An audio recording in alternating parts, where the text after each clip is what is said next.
Part of the problem now for the Flames is going to be that they're in such a tight group to try and make the playoffs.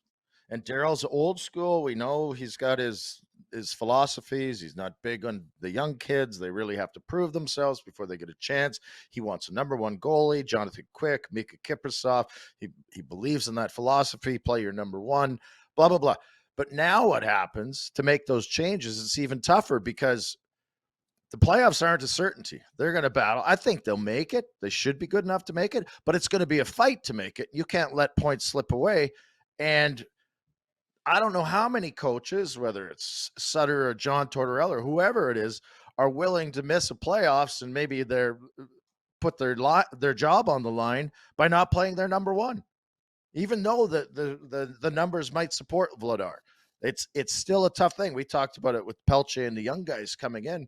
Well, if you're in a spot where every point is crucial, which it might be down the stretch, how do you insert guys that have never played and you don't know what you're going to get? You're more likely, especially Sutter, to go with guys that he knows.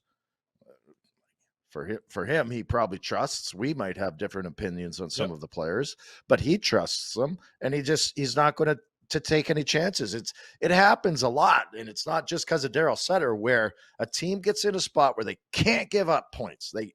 They're too tight. We got to get every point, and then you have to overplay guys, and you overthink it, and you overcoach it, and it ends up worse. I don't have an answer for it, but that might be part of it.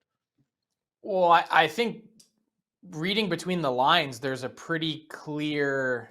It seems to me like there's friction between coach and management. I mean, the zinger after the Chicago game, we need to shoot so much because we don't have dominant players. Like, that's not at the players. That's at the person who put this team together.